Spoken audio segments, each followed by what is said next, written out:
Robin. And I want to thank Sullivan and her wonderful crew and all of you for joining us this morning.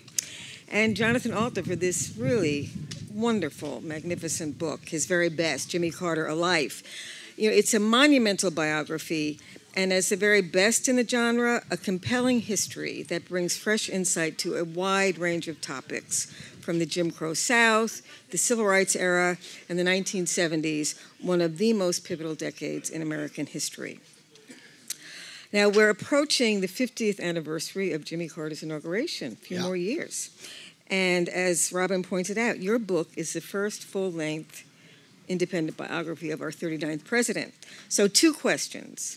What drew you to your subject? And why do you think it took so long for Carter to be the focus of a major biography? Well, first of all, thank you all for coming. It's nice to see some old friends here, and thanks to Sue Ellen and the festival, and I'm just really happy to be here, happy to be on the Vineyard. The answer to the first question is happenstance almost, why I got involved. So I had worked as an intern in Jimmy Carter's White House when I was in college. I was in the speechwriting office as an intern, and I actually wrote a couple of speeches for him, which he didn't give. He had the speech in front of him, but as often was the case, he would depart from the text. So I wrote one speech when he was addressing tobacco growers, and nobody else in the speechwriting office wanted to give a pro-tobacco speech, so they gave it to the intern, and he kind of messed that one up.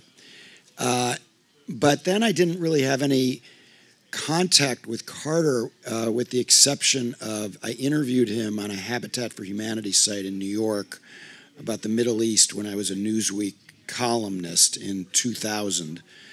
And that was it. And I didn't actually, have a tremendous amount of respect for him at that point in my life. I worked for Ted Kennedy before I went into journalism in the 1980 election as a volunteer, which was one of the dumbest things I ever did, because it was really, in retrospect, it was wrong for Ted Kennedy to have challenged a sitting president in the primary the way it is for his nephew to be challenging a sitting president right now. The stakes are too high.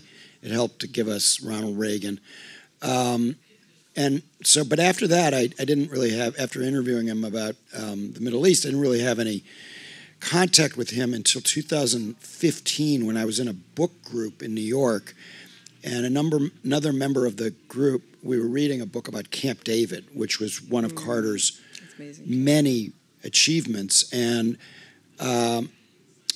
he came to our book group with his grandson. He had just turned 90. And he was so good in the course of this evening that we spent with him in New York that I thought, there's got to be more to this guy than crappy president, great ex-president. Any place you go outside, you can ask anybody, oh, Jimmy Carter, oh, he was no good as president, but he's so wonderful as a former president. And it's just too simplistic, right? And so I got interested in him, and it turned out that my editor at Simon & Schuster, the late, great Alice Mayhew, was one of the great nonfiction book editors of the 20th century. She was Jimmy Carter's editor, and one of the reasons that there hasn't been more written about him is he's written 30 books of his own, right? He's earned his living since leaving the White House as an author, and so she smoothed the way for me, and I got total access to Jimmy and Rosalind Carter and all of their family, and I interviewed 200 people who knew and had worked with Carter over a 5-year period. I spent a lot of time in Atlanta, where the Carter Library is, and Plains, Georgia, where they live and where they met 96 years ago this week. I was saying in this other panel, who knows another couple that's been together for 96? They've known each other for 96 years. They've been together for 78 years. They were married 77 years ago this summer. My wife and I went to their 75th wedding anniversary 2 summers ago. And it's nice. Nancy Pelosi and the Clintons came down, even though they don't get along with the Clintons. They hadn't in the past. But I researched it. There's only 1,000 couples in the United States who have been married for more than 75 years.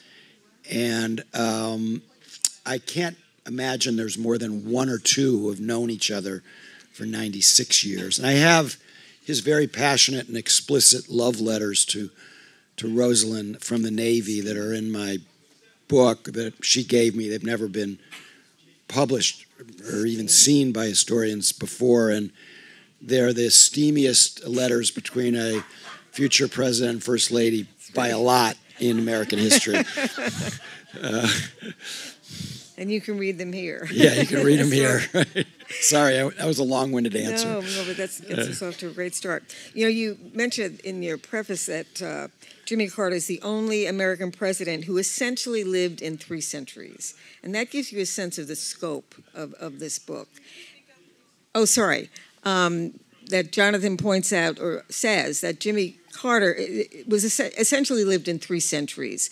And the early chapters of your book, the deep dive into Georgia, into his family, into his experiences, the formative nature of his early years. Could you just highlight that? And you say, that really has an impact on his presidency. Yeah, so this was the most interesting part of the book to research for me. But just to explain briefly what I meant by he lived in 3 centuries.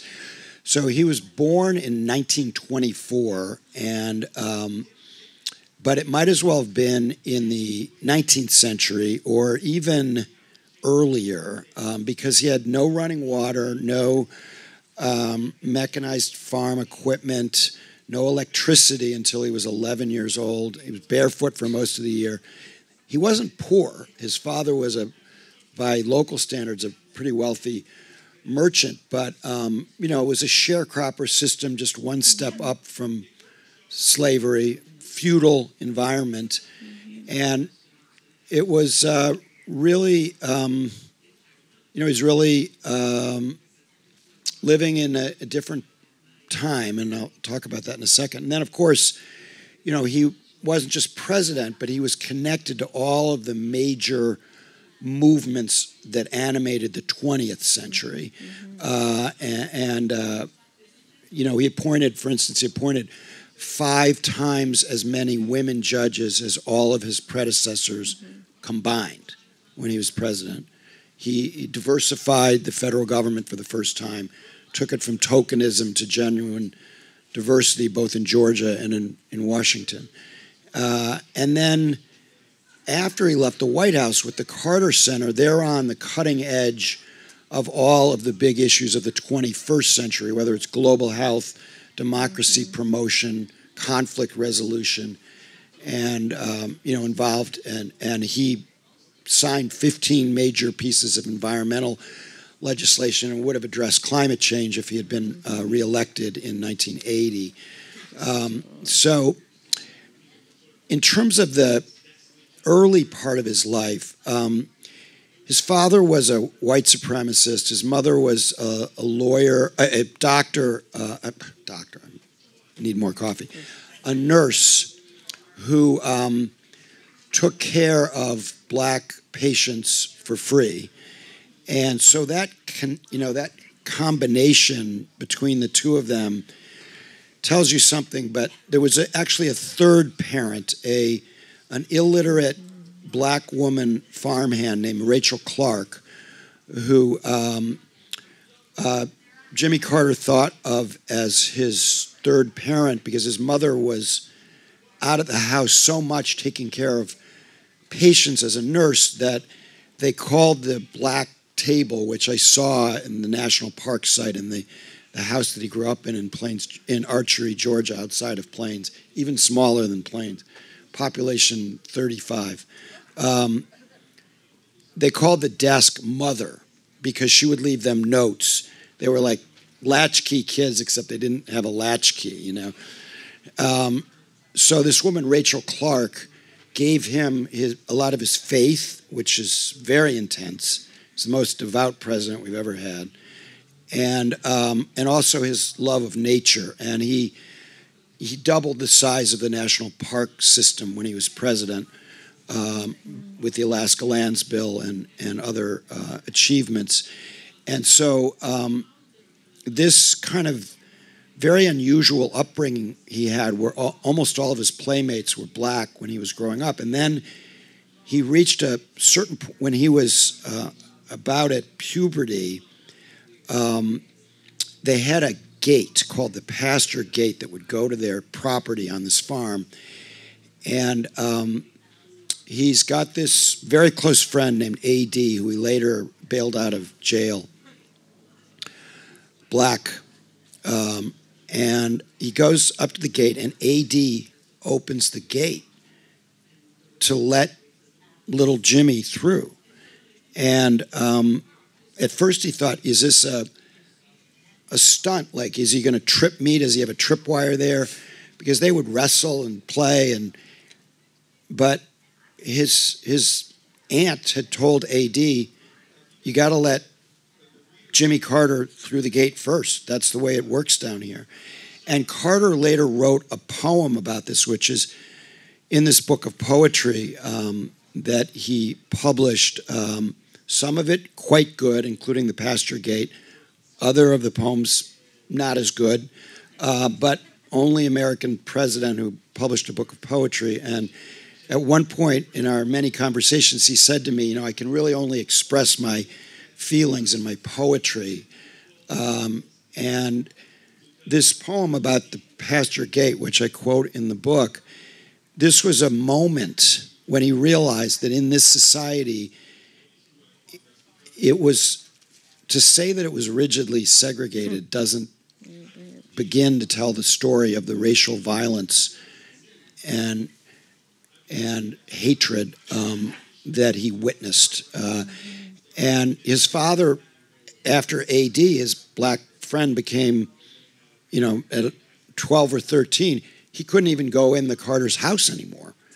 When they're little, all the kids can play together, and then the social strictures of Jim Crow would kick in when they reached puberty. So Carter, I'll just ramble on for a second more on this because I got so fascinated by this before I let you ask more questions. So he is really, he is not he doesn't really believe in this system that he grows up in. But he nonetheless, when he's at the Naval Academy and they're beating him, the upperclassmen, and they want to make him sing Marching Through Georgia, and he won't do it. So he still has his Southern pride, but he won't, he also won't haze the first black midshipman at the Naval Academy because he knows better. And then when he's aboard submarine, he stands up for his black crewmates when they aren't invited to a party that the white crewmates are invited to. So he has racial a sense of the Jimmy Carter that we know from a very early age, surrounded by racists. He knows better, but then when he gets home after the Navy, after he leaves Admiral Rickover's Navy, when he was involved in the most exciting tech project of the middle part of the 20th century, which was putting a nuclear power plant on the back of a submarine before it's on land. And in this period, he raced to the center of a melted down nuclear reactor, a secret mission that we thought might kill him, and that's a whole other part of his very exciting part of his life. But when his father dies, he leaves the Navy over Rosalind's objections and goes home to assume his father's business interests. And this is right before Brown versus Board of Education. And he's chairman of the school board, but he can't do anything to implement Brown versus Board of Education. And meanwhile, the local sheriff is using, in the early 60s, literally, he made Bull Connor look like a nice guy. He's using electrified cattle prods on 13-year-old black girls. So this is the environment that as a young adult Carter is witnessing and trying to negotiate through this intense. And Martin Luther King, who was imprisoned in Americus, Georgia, a few miles from Plains, says that this sheriff is the meanest man in the world. Of all the people he met, this guy, Sheriff Chappell, was the meanest. And I interviewed Andy Young, who blurbed my book and loves Jimmy Carter. But he says when he first met him, he said, "You're from Americus, Georgia. Do you know Sheriff Chappell?" And Carter said, "Yeah, Sheriff Chappell. He's a friend of mine." Everybody was Carter's friend. And Andy Young said, "He's a friend of yours?" And he had a really, understandably bad reaction to this in 1969. So Carter's not involved in the civil rights movement. He's ducking because the rise in politics and business, the segregationists threatened to boycott his business. He can't get involved in the movement. And at one point, I said, I was pressing him on this. And he said, I never claimed I was part of the civil rights movement.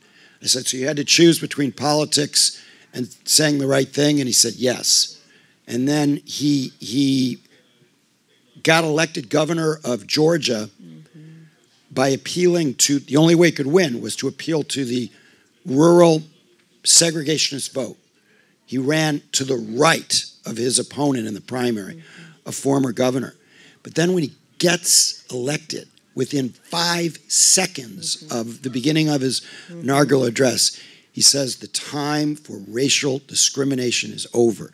This is in 1971. You go, okay, wow, that can't be that big of a, People were shocked. Like whites walked out, state senators, they walk out of his inauguration.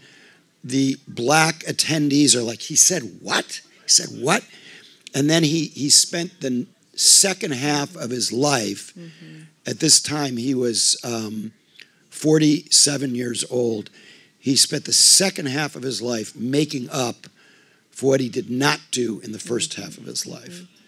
And so the Carter story is partly a story of atonement. And he finally kind of copped to that a little bit, reluctantly. But when I was pressing him on it, he finally agreed.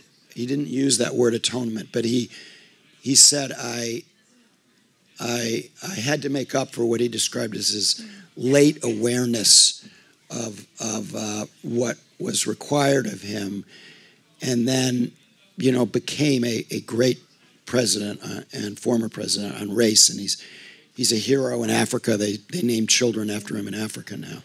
So it's really an epic American story that I was trying to tell. Sorry to be so long-winded. No, but that's so important. But I also think the making up part, what you convey in the book, is that he understands so much by the time he has his chance to act. Right. And there are moments, like when the White Citizens Council tries to recruit him, and he won't, and his business is boycotted, and then the situation around his church.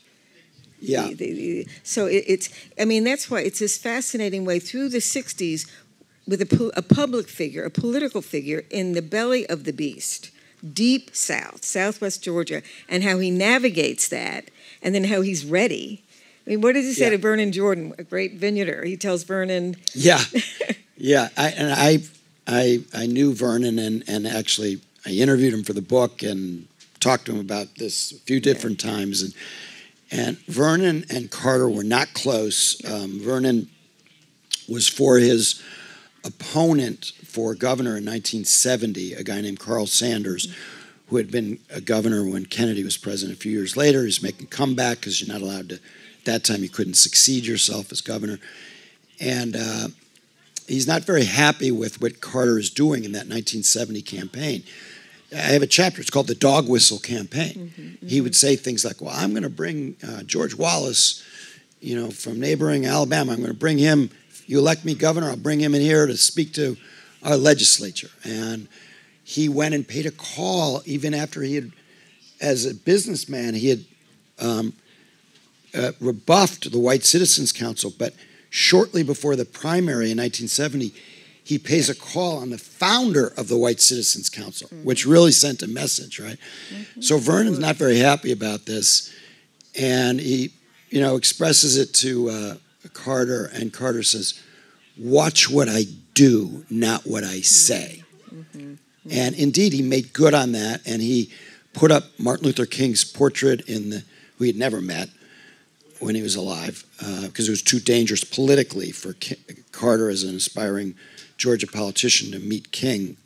But after he becomes governor, 4 years after King's assassination, 3 years after, he puts up his portrait in the state capitol as the Klan is demonstrating outside, and becomes very close to Daddy King, who had been for his opponent also in 1970. And Daddy King later saves his campaign in 1976, and he develops such a close relationship with the King family that when I was working on my book, the squabbling children of Martin Luther King, after Coretta died, they brought in Jimmy Carter to mediate.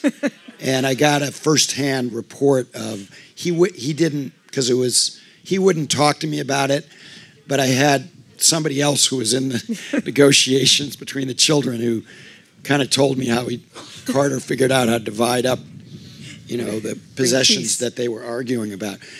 And because by that time he was one of the great, negotiators of, arguably in American history, the Camp David Accords are the most successful peace treaty since World War II, most durable, successful, important peace treaty since World War II, which we can talk about. Amazing chapter, yeah. Before we get to the presidential piece, as governor, you make this point. Carter was a brilliant campaigner, retail politician, but he drew a line between politics and governing. Right. And some see that as a weakness, but as governor, the whole situation around the dams in the Flint River, I think that part is terrific, how he goes out in his canoe and he's... Yeah, so he really wasn't a politician, and he didn't consider himself a politician. And Rosalind has the political smarts in the family, and she is an enormously formidable person and could talk about how she did the first ever mental health legislation and got she got all 50 states to require inoculation of children before they entered school, which the right wing is now trying to reverse, and many other accomplishments, which put her up with Eleanor Roosevelt in terms of her achievements. But she would always tell him, don't do this. It's not smart for you politically. And he would say, look, when you're elected, you're not supposed to think politically. You're supposed to do what's right. And he sometimes, when he ran for re-election, he did some political things, but even then, he tried to separate government and politics, and you can't really do that very successfully. And I come from Chicago, where the late Mayor Daley Sr. said, "Good government is good politics. Good politics is good government." And there's a lot of truth to that. And Carter never fully understood the proper intersection. And when I asked him his biggest mistake, in some ways it was letting the Shah of Iran in, but which he did on humanitarian grounds, and that led to the hostages being seized. But he said his biggest mistake was that he didn't tend to the Democratic Party, and that led to things like the Kennedy Challenge. And I think he was right about that. So he never really, and he did that in Georgia as well. So he came in, he was this fantastic environmental governor for Georgia. He saved all these rivers. But they called him Jungle Jimmy because he had really sharp elbows with the other political forces in Georgia. And when I asked him if Georgia state law had allowed you to run for re-election, what would have happened? He said, I would have lost. Because he thought that political capital was to be used. And that when you won, you were supposed to think about future generations, not just the next election. And so, that's why my conclusion about him overall was that he was a political failure. He got crushed by Ronald Reagan. But he was a visionary and substantive success. And he actually got more legislation signed in 4 years than either Carter or Obama did in 8 years. Either Clinton or Obama did in 8 years, and the most legislation of anybody since Lyndon Johnson in the middle 1960s. Almost none of which is remembered, but all of which connects to all of you. I mean, I sat next to somebody last night who worked for the EPA and on the Superfund, cleaning up toxic waste. That's Carter. And we could go through. I don't want to get too much into the legislative details, but there's a lot of things that he did that on the environment and many other issues that touched the lives of everybody here today. No, and you mentioned the book that he advocated a 6-year single-term presidency. Yeah, that was never going to happen. Yeah. Okay, but listen, the 76 campaign, the cover of this book, the people who supported Carter in 76, Hunter S. Thompson. I mean, Jimmy who was the question, but then he really came on like gangbusters. Well, when he told his mother he was running for president, she said, "President of what?" He was an obscure former governor of Georgia, and but the reason I put the Andy Warhol of him on the cover of the book is that we now think of him as, or people of a certain generation, they think of him as a loser, right? And somebody who could be irritating, which he could be, who not very good on television, didn't have anywhere near the understanding of the theater of the American presidency that Ronald Reagan did. But in 1976, he was cool. And it was a very, it was a miraculous election to come from nowhere to win that year. And Hunter Thompson was very involved in it. And I'll just tell a quick Hunter Thompson story that in 1974, when Carter is still governor, but he's already decided he's going to run for president in 76, but hasn't told anybody. And Ted Kennedy comes down to Georgia. It was the first time they met, and they go to University of Georgia for an event honoring Dean Rusk, who had been JFK's Secretary of State and was the dean of the law school. And Kennedy and Carter were like oil and water, and there's enough blame to go around. But if they had been able to get along with each other, we would have had Obamacare in 1979 instead of 2010. And there were a lot of people who lost their homes because of medical expenses, or lost their lives because they couldn't get proper care because these two guys couldn't get it together in the late 70s. So I look at that whole thing as a tragic story. But when they first met, they didn't like each other on sight. And Hunter Thompson went to Georgia with Kennedy. So first, Carter kind of, he disses Kennedy by he told him he could give him a plane to fly to Athens, Georgia, but he makes him drive. He's almost late for his speech. Then Kennedy who could be a fantastic speaker, gave a very ordinary speech at the University of Georgia, and Hunter Thompson's bored. So in the middle of Kennedy's speech, the other dignitaries, he's going out to his car, and he's refreshing his iced tea with a little old wild turkey that he has in the car. And he's putting it in his iced tea, goes back in, goes back out, gets more wild turkey.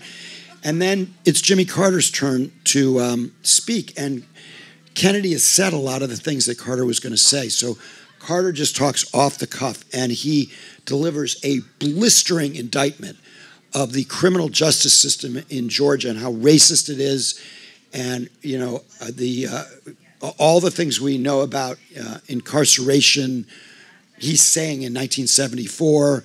He's attacking lawyers, an audience of lawyers, and it's the best speech of his entire career. And so Hunter, who I knew in later years, goes out to his car, and this time he brings his tape recorder back, and he tapes Carter's speech and writes these Rolling Stone articles. And he had immense stature in my business, political journalism, at this time. Hunter Thompson did. And I was a little too young, but for a lot of other political reporters, he would play this tape of this Georgia governor, and he's thinking about running for president, and he really helped put Carter on the map. after that speech, and got a lot of reporters to pay attention to Carter when they probably wouldn't have otherwise. And okay, good. And of course, the musicians who supported him. We have to get into that. But Rock and Roll President, that great documentary. Yeah. But you really lay it out. Phil Waldron and the Allman Brothers, Dylan. Phil Waldron was this rock promoter from Georgia who Carter became close to, and then Carter really became close to Greg Allman, and he'd have him to the White House, right after his drug bust, which, because Carter didn't care. It's like, he's my friend, and I'll have him. And Willie Nelson came, smoked dope on the roof with Carter's son Chip, and Bob Dylan. If any of you have seen Rock and Roll President, Bob Dylan he never gives interviews. He's in the film talking about how great Jimmy Carter is, and they have the story of when he went over to the governor's mansion and met him, and then Vladimir Horowitz. So Carter loves music, and there's this great story of Carter at his happiest, and there were many unhappy days in his presidency. He's an engineer, Carter is. He's on the floor working on the acoustics in the East Room for Vladimir Horowitz's concert, and they're moving carpets around. The president's down there, literally on his hands and knees. And he also loved the day that Dizzy Gillespie came and they sang Salt Peanuts at the White House. And those were among the happiest days of the Carter presidency. But it also helped get him elected because they do these concerts in 1975, the Allman Brothers and others, and Carter and the gate would go to the Carter campaign. And the musicians they'd give the whole gate because of they knew it was kind of good for them. So, but also the reason it worked so well in 1975 and early 76 is Carter would get up and he'd say, I have 4 things to say to you. Big crowd at the Allman Brothers concert or another concert. My name is Jimmy Carter. I'm running for president. I want your vote. Ladies and gentlemen, the Allman Brothers. And he would go, what the hell? This politician didn't give a speech? Are you kidding me? I'm for him, It's brilliant. Well, we're closing in before we go to Q&A. Just so the presidency, which you'll read about in the book, but as you can see, the frame, and you are interested in your work on Obama and President Roosevelt, the influence of character on the presidency. And of course, by the time we get to the presidency in Jonathan's book, we really know who Jimmy Carter is. But the perhaps most misunderstood president in American history. But I guess, what would you highlight? I mean, we've talked about his appointments. The chapter on Camp David is just riveting. Thank you. So he doesn't belong on Mount Rushmore. Yeah. He made a lot of mistakes, but mostly he was swamped, starting in the year before his reelection. His first 2 years, he had a number of problems, but he was more popular than Reagan, more popular than Biden is now, and his first 2 years did pretty well in the 78 midterms. And then the roof caved in, and long gas lines in June of 1979. And he gave this speech. It was called the Malaise speech, but he actually never used the word malaise. He talked about a crisis of confidence. It's one of the most extraordinary speeches an American president has ever given. It's about materialism and where we've gone wrong. But Americans like to shop. They didn't really want to hear that they were too materialistic. And he kind of lost his connection to the American people. We had, if you can imagine running for re-election when you have double-digit interest rates, they went as high as 21%, and double-digit inflation, 13%.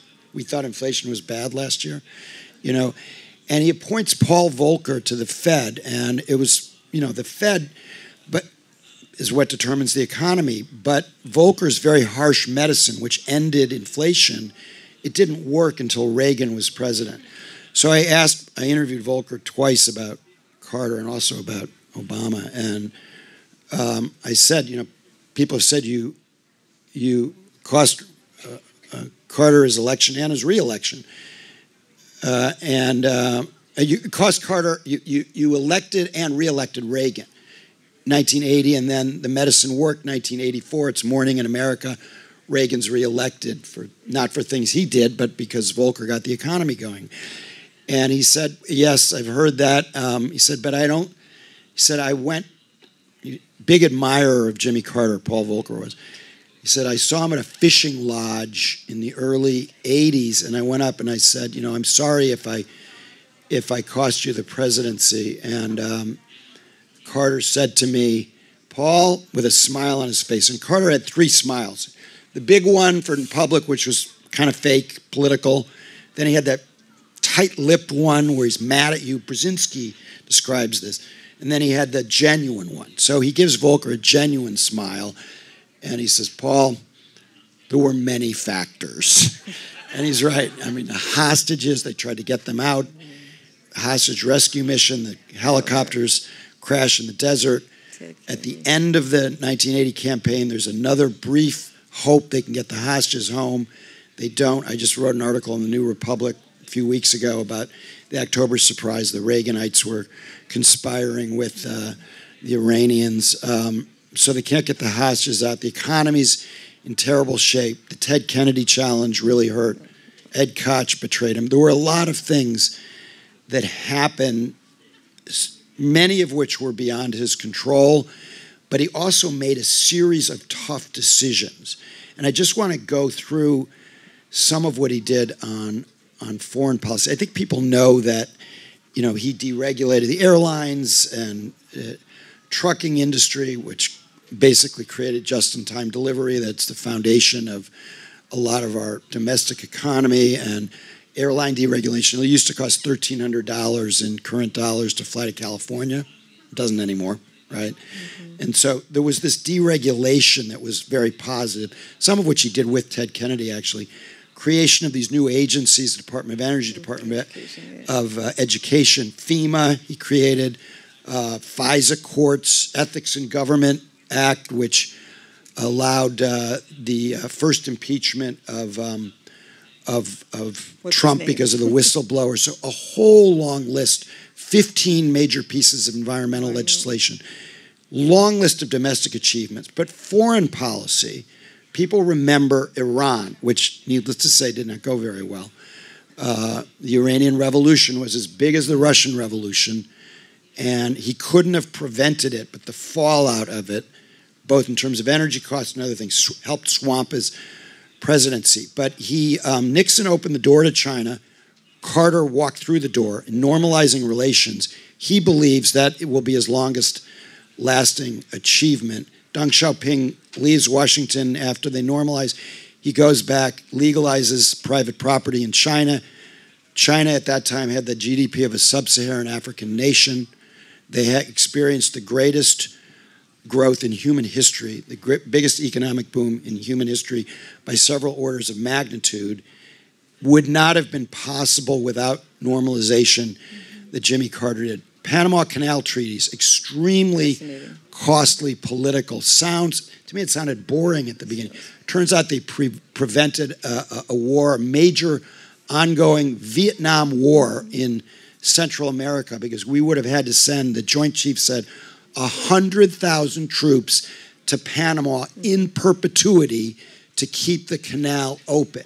If he hadn't gotten 2/3 vote in the Senate, which was extremely difficult. Yeah, and then human rights.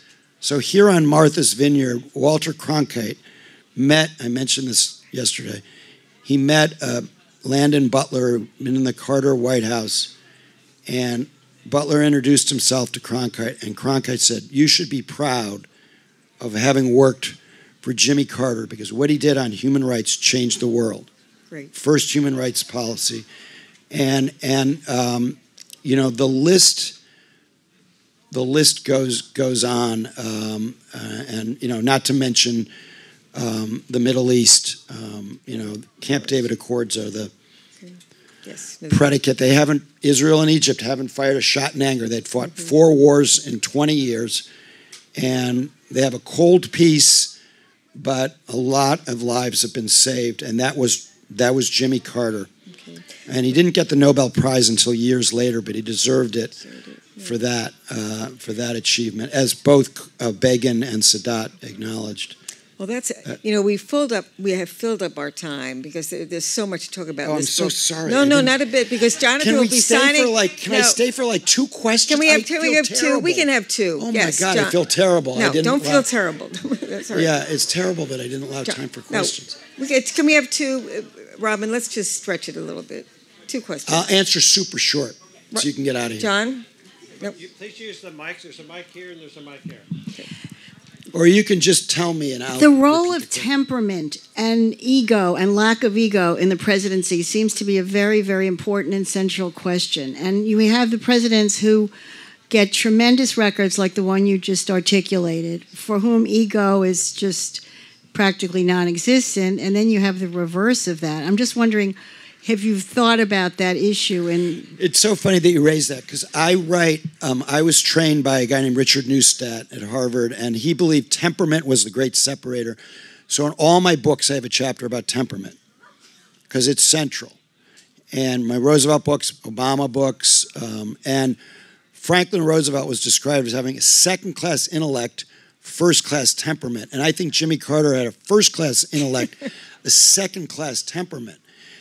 He very, modest, no president, no politician's humble, but he, enormous decency, but the temperament you need to succeed in the presidency is a more complicated question than whether you're a decent, modest person. And he had a prickliness that could sometimes hurt him. So my chapter on his temperament is called his inner engineer. So he has a kind of an engineering temperament.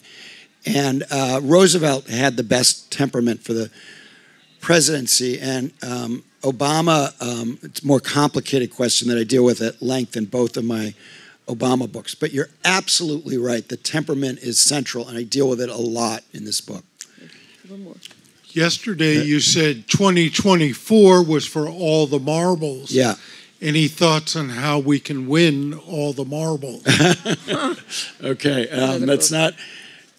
yes, make sure that if any of you know anybody who knows Cornel West, you tell them do not run for president, because if he gets 2% as the Green Party candidate, it looks like he's going to run as the Green Party candidate. That could cost Biden the election, and that's happened before in American history. I won't go through the occasions when it did, but it's very, very important that he not get any support. It's very important that Bobby Kennedy Jr. be shunned and told by everybody, do not run for president. He's not going to get the Democratic nomination. What I'm worried about with Bobby Kennedy Jr., who I've known since 1975, and believe me, he's not a good guy, okay?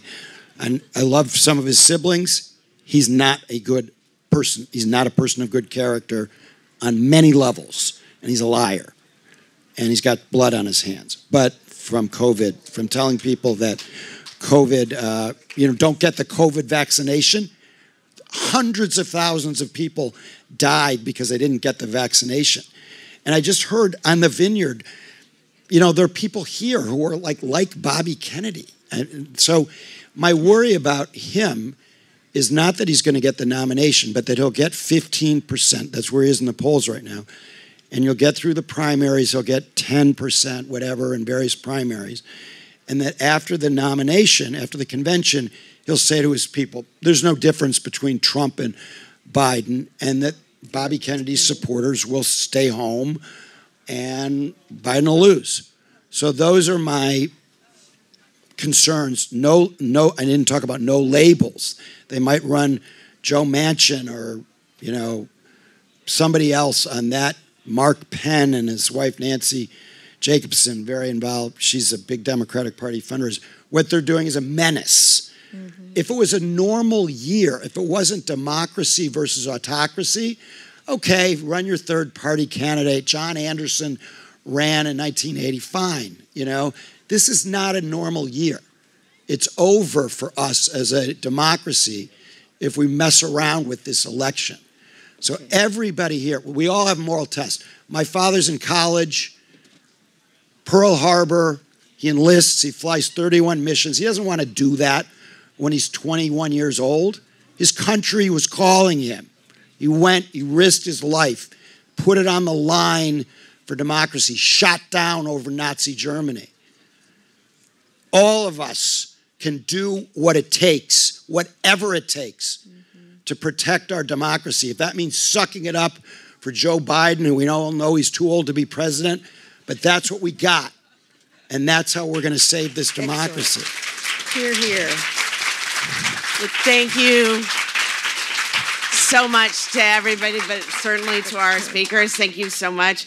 Jonathan will be over in the author's tent. If you have more questions, maybe he'll answer them. But definitely go and buy his book. I can't wait to read it. So thank you so much. Next up,